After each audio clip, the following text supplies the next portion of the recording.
I'm your teacher, Mr. Campbell, and this is my class action lawsuit from Pacitti Enterprises that stops me finishing that catchphrase. Here is your Friday wrestling news. There's been a major change to the WWE creative team. There's heat between CM Punk and a top SmackDown star, and which top New Japan star agreed to a WWE contract offer. Find out in a little bit. So here's something to wrestle with this morning. This comes from WWE social platforms. In an effort to streamline our creative writing process for television, we have consolidated both teams from Raw and SmackDown into one group, led by Bruce Pritchard. Paul Heyman will concentrate on his role as an in-ring performer. So Paul Heyman gone as executive director for Monday Night Raw, and Bruce Pritchard essentially will now work across two brands. It's a year, almost to the day, since Paul Heyman and Eric Bischoff were brought in as executive directors for Raw and SmackDown respectively. And it was with a big old fanfare. Like, these two guys that ran these incredible wrestling products in the past, now steering the TV shows with WWE, this is going to be great. Obviously, Eric Bischoff's story we've told on the YouTube channel and on the news podcast at great length, and obviously Bischoff no longer with the company. Bruce Pritchard came in to replace him, and now Paul Heyman's gone as well. It does kind of make sense that you would streamline things right now,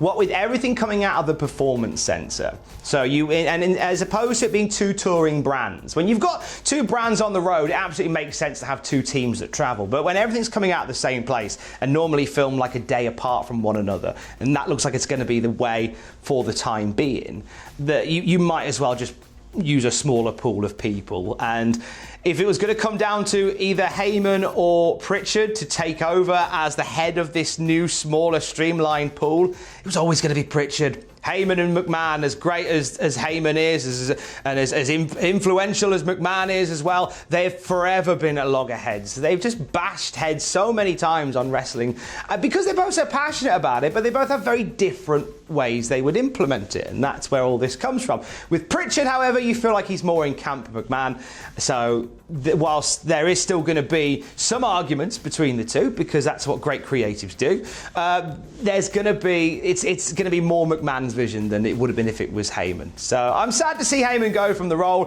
I think a lot of guys like Aleister Black, Humberto Carrillo and Murphy have got big opportunities under Paul Heyman. Not to say that they won't continue to do so, not to say that other people won't in the future, but I have enjoyed some of the stuff that Heyman's done on Monday Night Raw. But WrestleVotes say that it's not just about a change of creative. This is something a little bit more. From WrestleVotes, they say, regarding the creative change, sources indicate that Raw has been a mess lately. At times recently, the show has changed up to the point of air. While the blame isn't solely on Heyman, he is the one taking the fall here. It couldn't continue like this, is the quote that I got. From WrestlingNews.co, something similar, they say, a WWE source I spoke with told me that Heyman did not quit, and this was a decision made by Vince McMahon after expressing frustration with the Raw ratings. Another source told me that McMahon is more involved with Raw than SmackDown, and that made Heyman's job much harder, as he had to try and push his ideas while trying to keep McMahon happy. We'll have more on this story as it unfolds. There's no doubt more to come.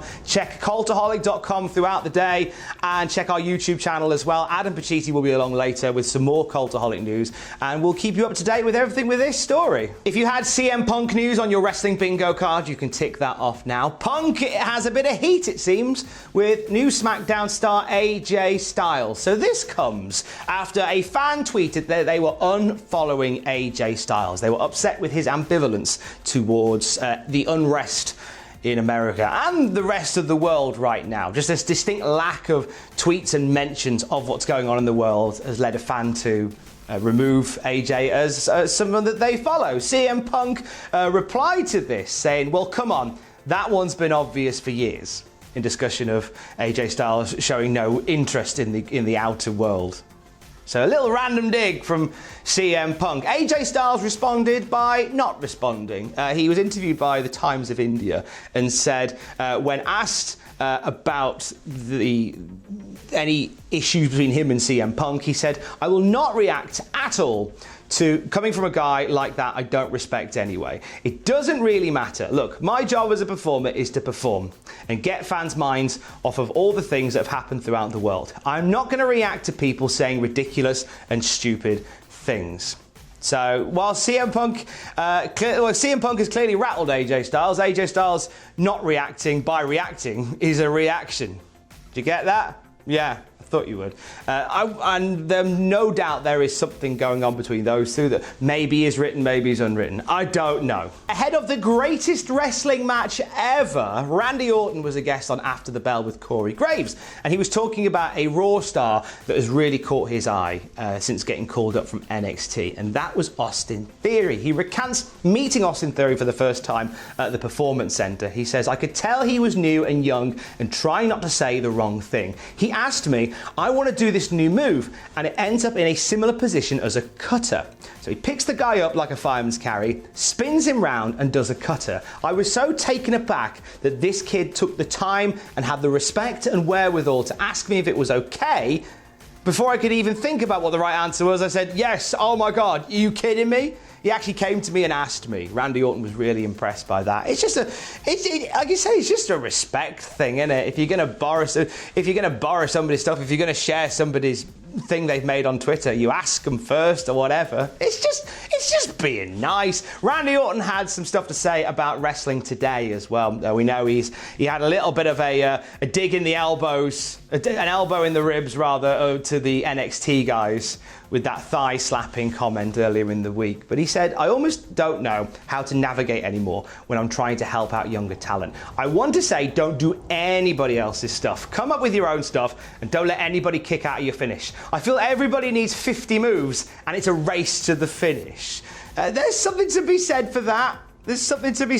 But Randy Orton kind of bookending the week by continuing to be confused by younger wrestling. But some lovely comments towards Austin Theory. AEW Naming news. Let's start with Billy Gunn, or as he's now known, Billy. Did you notice this on Dynamite? He's lost the gun. He's literally dropped the gun.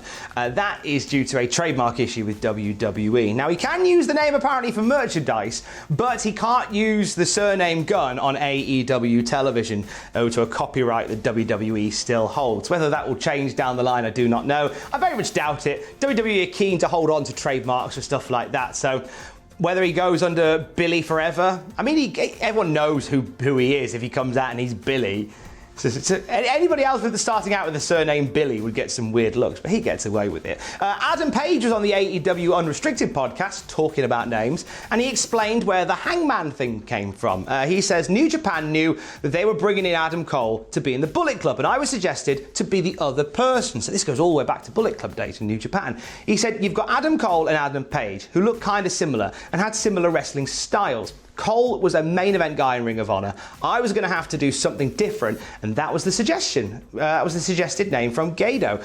I thought Hangman would be cool, and I'd have this noose. And also, instead of Gallows, I'll be Hangman.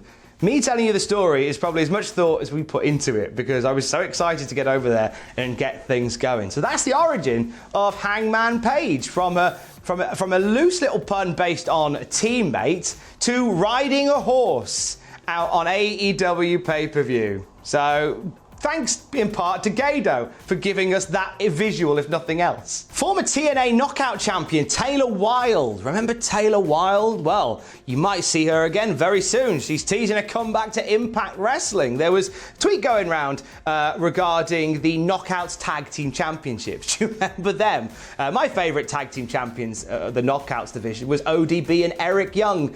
That was the thing. So Taylor Wilde responded to a fan that said that Wilde and Sarah Stock were the best Knockouts tag team champions ever. Her response was, "It sounds like the roster needs some OGs." Teasing that Taylor Wilde may be ready to make a wrestling return.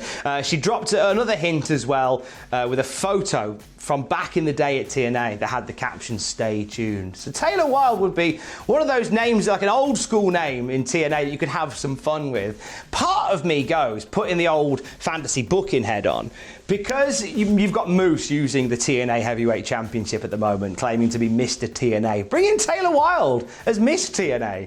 with the old TNA Knockouts Tag Team Championships on both shoulders. That'd be a great time. Bobby Lashley, but not Bobby Lashley. Let's talk about Tonga. Sam Driver winces at the mention of Tonga, apparently. Tonga's Island is Tama's podcast, and he told a really interesting story about how he was offered a WWE contract. He even went to the point of saying that he will take it, and then went back on that. Let's take you through the story from the words of Tama Tonga pushed out of my mouth. So we did Wrestle Kingdom, says Tonga, and I got called for a meeting with Triple H out at the Performance Center. They wanted me, and I was like, all right, cool. Giant Bernard, A-Train, Matt Bloom, is the coach there, and he got me in, and I agreed. I said, okay, I'm going. I gave him the verbal agreement that I was leaving, and I would come to WWE. I called Tiger Hattori and said, hey, this is going to be my last tour of New Japan. After this tour, I'm done. He was so lost for words, and we hung up the phone. 10 minutes later, the president of New Japan called me and said, can you come to the office tomorrow? They gave me a whole bunch of deals, and I was like, I'm sorry, I already gave my word, I'm leaving. I left the office and we continued the tour. Now, he says, I don't know if this is appropriate, but Farley was staying in New Japan, and Farley told them, I think if you bring his brother, he will stay. So Hattori called me and says, hey man, we will bring in your brother. I've been trying to bring my brother in so we could be a tag team for the past 2 years, and it was always no, and rightfully so, because there's no room for him. And then they called me into the office the following day, and they said, we'll bring in your brother. And they laid out a deal for me, so I said, all right. I then had to call back WWE and tell A-Train, and I was like, hey man, I'm sorry, but they just made me a deal I can't refuse. I'm sorry. And I could tell it hurt him because I love A-Train.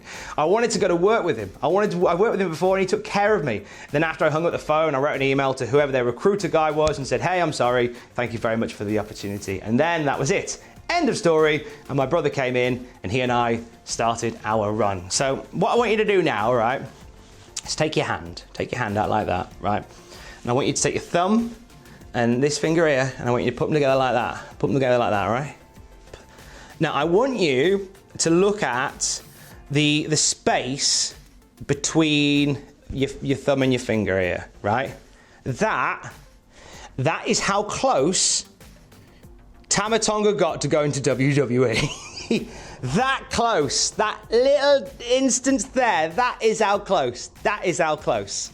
It's on that bombshell. I wish you a very wonderful weekend. Thank you once again for continuing to support us here at Cultaholic. Genuinely, we are surviving because of the amazing support that you guys have shown us. Have the most amazing weekend. I know it's another weekend in lockdown. I know there is some places starting to get back to normal, but maybe when we do get back to normal, let's reflect on this weird time that we've had. And you know what? I'm leaving this whole situation genuinely thinking, you know what? I've spent probably 5 weeks without going outside. I've had really rough sort of problems mentally in this time shut inside. It's really made me question a lot that's going on in my world, in my own head. It's made me ask a lot of questions to myself. It's made me do a lot of soul searching. And I've realized that once all this blows over and once things are back to normal, like, everything else is going to be a cakewalk. If you can get through all this, you can get through anything. Seriously. Have a great weekend. Stay safe. Love you. Bye.